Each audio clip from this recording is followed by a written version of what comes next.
Naghahanap ka rin ba ng masarap na pizza dito sa May Montalban? Kung oo, tara samahan nyo kami dito sa isa na namang na-recommend sa amin na yung pizza nila ay hand-tossed, fresh, at homemade. Hindi sila nag-i-stock ng pizza at kada o-order kayo, tsaka pa lang nila ito gagawin. Nakakatuwa kasi may ganito pala sa May Montalban, Rizal. At dito lang yan sa May Pizza.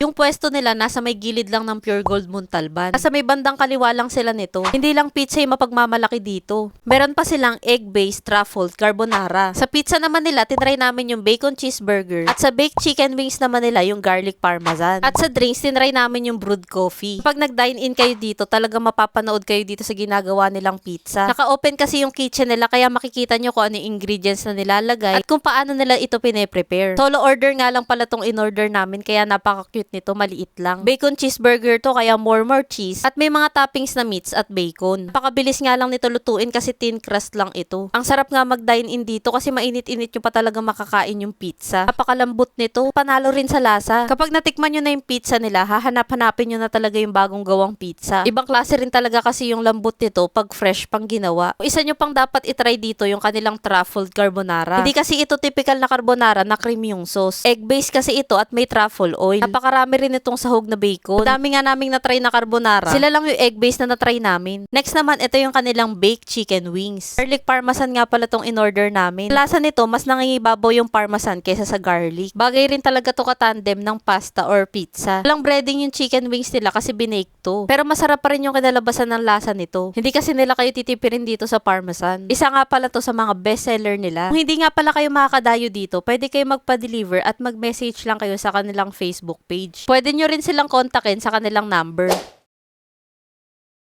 Sa lahat ng kinain namin sa kanila, napakasulit ito para sa presyo. Hindi yung mga typical na lasa yung matitikman nyo sa mga pagkain nila. Pati na rin sa kanilang affordable na brewed coffee. Sobrang na-enjoy nga namin yung pag-dine-in dito. Kaya kung naghahanap na naman kayo ng panibagong meriendahan, deserve isama sa listahan itong Pizza.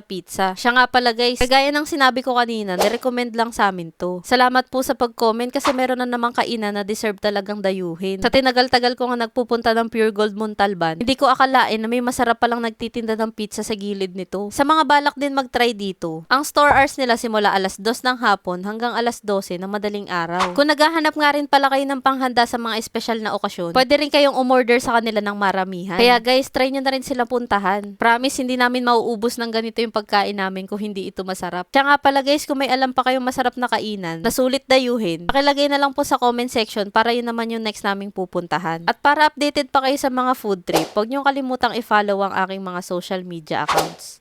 Yun lang, maraming salamat sa panonood. Bye!